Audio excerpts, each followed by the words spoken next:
You're listening to the Courageous Pivot podcast. This is a space where transformation begins and possibilities unfold from the heart. Whether you're standing at a crossroads or seeking clarity on when to trust your deepest instincts and take that life-changing leap, you're in exactly the right place. Get ready to unlock the courage, wisdom, and passion to turn challenge into opportunity. Your journey starts now. Hello, welcome back to the Courageous Pivot podcast. I have been loving the process of creating this, and I want to thank you so much for joining in early with your enthusiasm, with your subscribes, with being willing and open to sharing it with others without actually knowing what was to come. So thank you, thank you, thank you.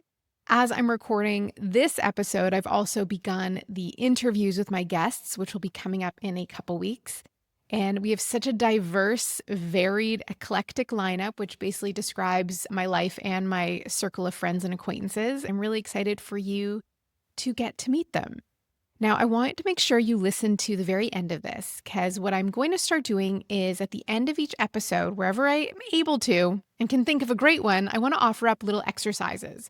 Sometimes they're written, sometimes they're life experiments or just thought exercises so that you can bring home some of the ideas and topics that we discuss in each episode. Today, we're going to talk about the little whispers, those signs and symptoms that we wish we could ignore, but get louder and louder.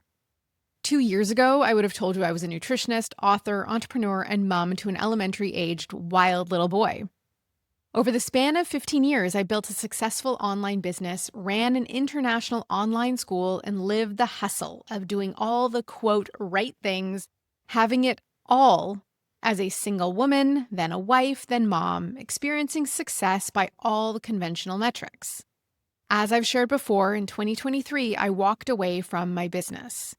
Not because I failed, it was the opposite. That was the hardest part. Business was great, challenging, but great. I took a pivot because I had changed. My values shifted, my priorities changed, and most of all, how I wanted to spend my time had changed. The life and business I had dreamt of at 28 years old and built over the span of 15 years no longer aligned with who I had become in my 40s. So now I'm here, having these honest conversations, sometimes with guests, as you'll soon see, sometimes solo, about what it really takes to pivot with courage, clarity, and integrity. I am here looking to understand and share with you the journeys of others who have also made big shifts to understand the before and after, and also, and maybe most importantly, the process. The process is what really fascinates me about this.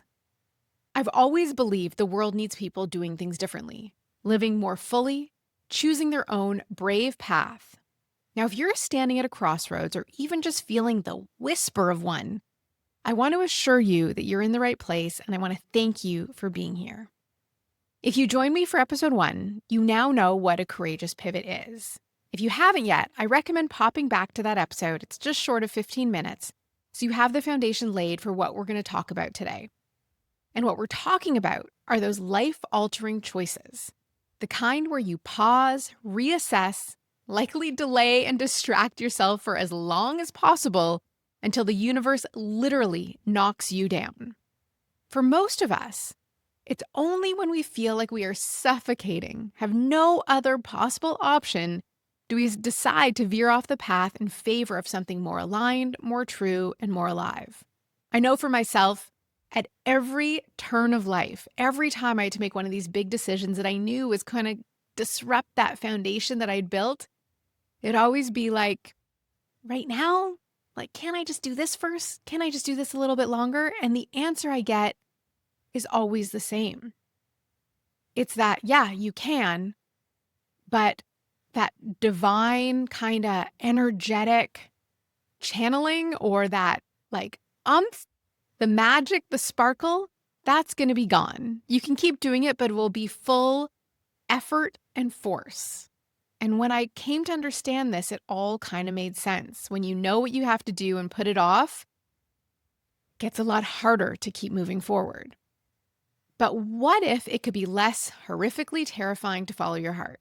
What if there were a framework, a set of guidelines you could trust to lift off some of that weight currently bearing down on you as you face these pivots, these decisions, these little leaps, these big leaps, whatever it may be. Well, that's what I'm hoping to provide as we move through the episodes of the show.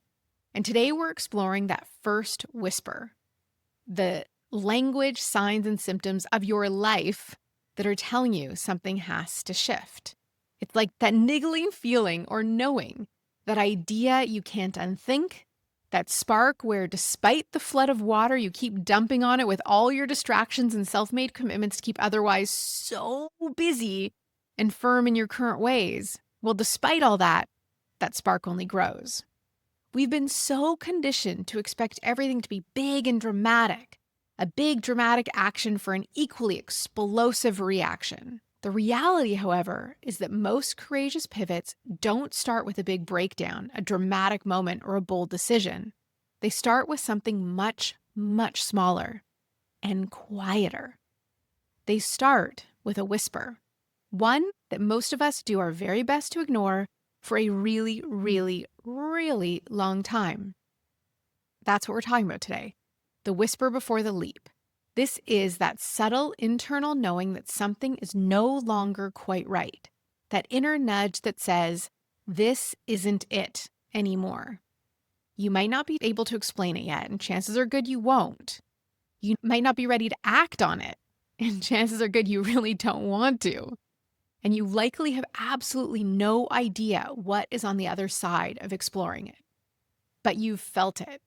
And that feeling, that whisper, it matters a lot. So today, we're going to explore what that whisper is and why we so often ignore it. So let's begin. What does the whisper sound like? Well, the whisper usually shows up before anything looks, quote, wrong from the outside. You're doing your job or running your business, meeting deadlines, raising kids, answering emails, keeping up with life, and feeling good enough to keep going. Good enough to ignore the mild stuff creeping up. Everything appears fine, but underneath there's a slow hum of discomfort. Sometimes it feels like boredom. Sometimes it's just indigestion, like for real, digestive upset or mild headaches. All the time. Right? They become the regular thing you just get used to. It can be discord in your communication with your partner, a child who becomes a little more distant. Sometimes it's frustration, irritation, or a low-grade resentment, a fatigue you can't shake, a mild anxiety or overwhelm. Sometimes you just feel numb, disconnected. Every day feels like the same old, same old. And I feel like almost all of these are chronic in our world today, in the world you and I live in. You tell yourself you just have to get to the finish line of the day, get the tasks checked off, the meals made. You get into bed at the end like you just ran a marathon of miracles, but still, your mind continues to go even as every cell in your body cries out for deep rest. The whisper takes many forms, but rarely is it the flaming red flag we'd expect to see when it's time to pivot. It may not involve any great suffering at all, but instead you have these tiny flickers of clarity, like a single thought that pops up while you're doing something mundane like brushing your teeth. You think, I don't think I can do this much longer. Is any of this resonating yet? Sometimes it's big things, and often it's just a collection of small things. Here's how else the whisper might sound. You start fantasizing about another path, but feel silly or guilty for it. You feel heavy going into your workday or depleted at the end of it, no matter how well it went. You've, quote, checked all the boxes, but you still feel unfulfilled.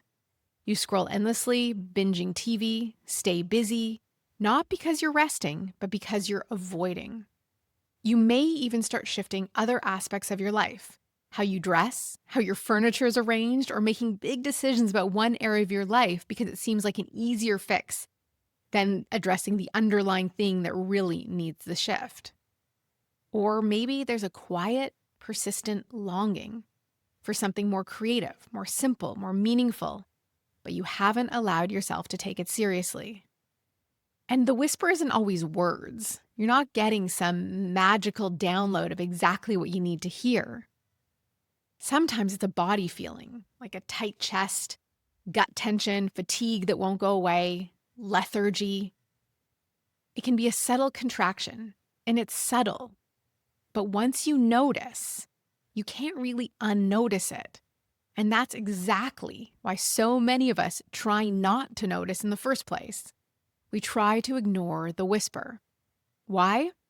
Well, this answer may seem obvious. And it's this: the thing you built, this life you've worked hard for, might not be working for you anymore. I think we are even more inclined to ignore it if we're women and mothers. I know for myself that I can endure a lot of discomfort if everyone else is good and happy. Why rock the boat? I can manage. So we ignore the whisper because it asks us to confront a scary truth, and that is a big thing to sit with. Instead, we'll say things like, "It's just a phase, I'll feel better when things settle down." "I should be grateful, so many people would love to have what I have."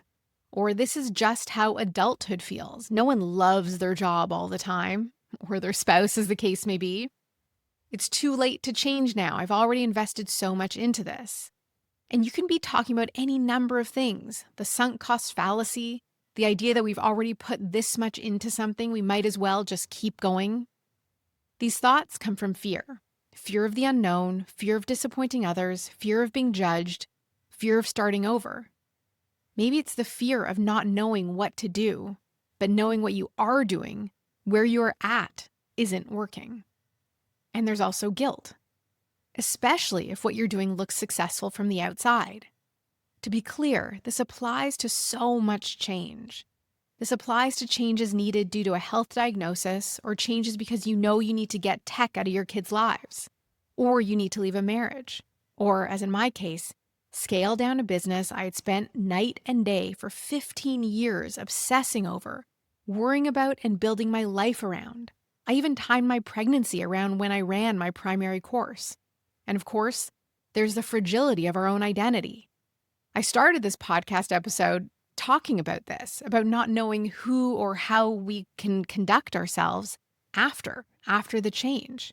Who am I now without explaining what I once was? Maybe you've been known for a certain role, profession, or way of being for so long that you don't know who you'd be without it. Again, this includes identifying with the disease diagnosis and the fear, which is very real for some people, around who you might be without it, without tying your identity to what you have. So we push the whisper down. We drown it in productivity, perfectionism, people-pleasing, sometimes wine, work, Love is Blind, Temptation Island, guilty, or whatever distractions we've trained ourselves to use. But here's the thing. Whispers don't go away. They get louder. They show up in your relationships, your health, your work. They start as that soft little nudge, and if we don't listen, they can become a full-blown crisis. A universal 2x4 smack to your life. I don't say this to scare you. I say this because it's what I've seen. I've lived it multiple times throughout my life. Looking back, these pivot points are wildly obvious. In the moment, they manifested for me as health crises. If we can learn how to honor the whispers early, we give ourselves the chance to pivot on our own terms. But how do we know? How do we know if it's a true pivot calling, or if we're actually just feeling bored or being challenged in a way we're not comfortable with, and so looking for a way out? So how do you know when a whisper is just a passing frustration versus a deeper call for change and transformation? Here are some things to consider. First, look for patterns.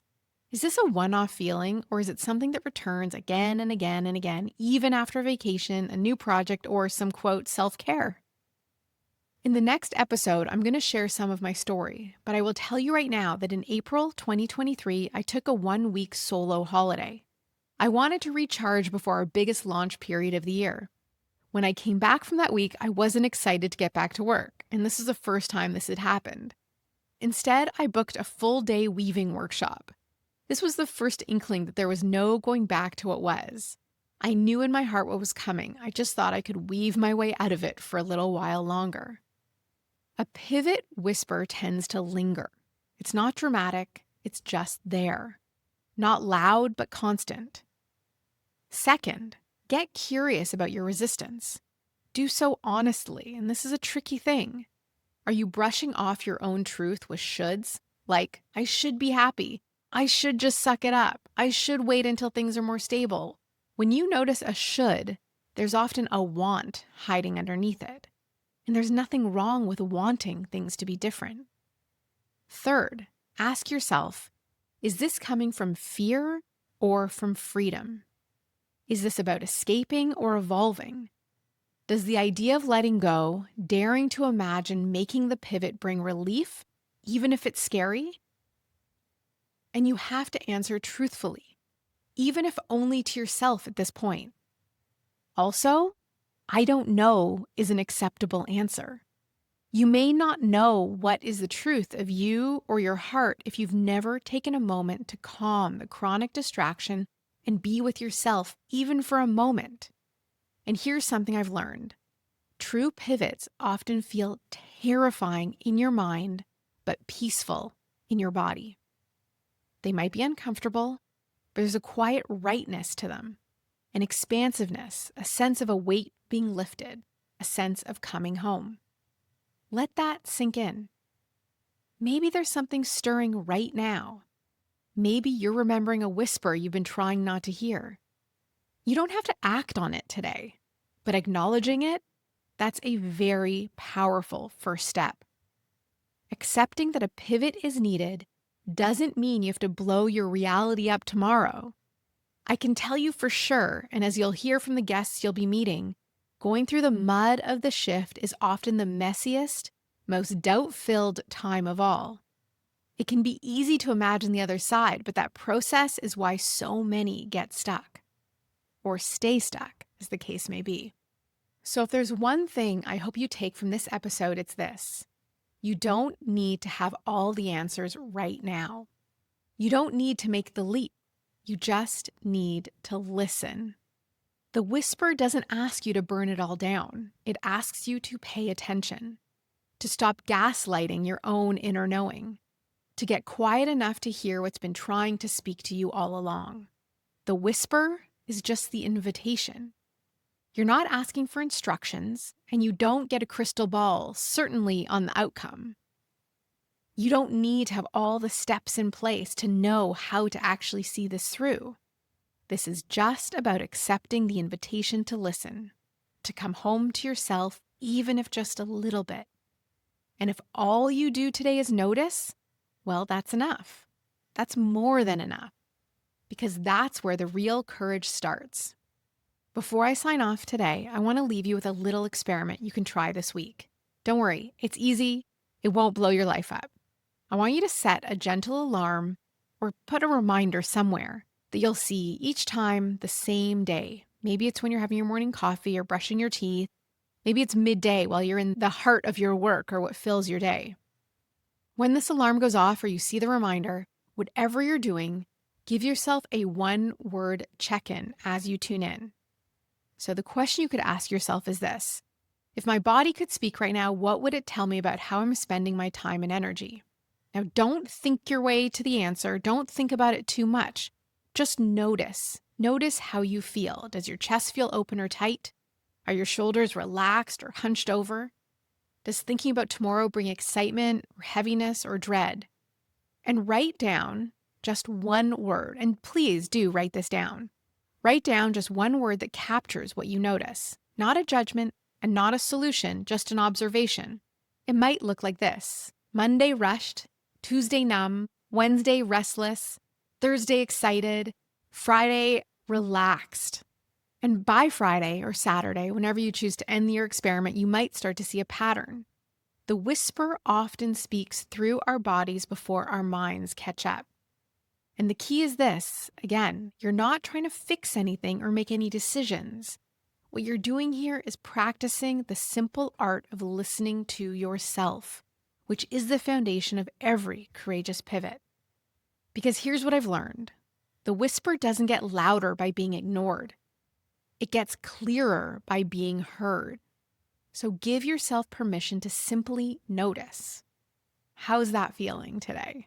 I want to thank you for being here with me, for showing up, to wake up and gain greater alignment into who you are, even if, especially if it's all still wrapped in questions. I'll be back in the next episode to share more of my own story. What happened when I finally stopped weaving my way around the whisper and walked straight into it. Until then, I want to ask you to be kind to yourself, keep listening, and if you're enjoying what you're hearing here, please subscribe. You can do so on your favorite podcast app or on Substack, where you will get a notice when a new episode drops. I would also kindly ask, leave a review if this resonated with you. It's really helpful for me to get this out there if you can do that. And also, if I can have one more ask, share this episode with 2 friends who you know are juggling what they know might need to happen versus what they're afraid they're facing if they do even take a chance at listening. We're on this journey together, and truly, I am grateful to have you joining me. Have a beautiful rest of your day.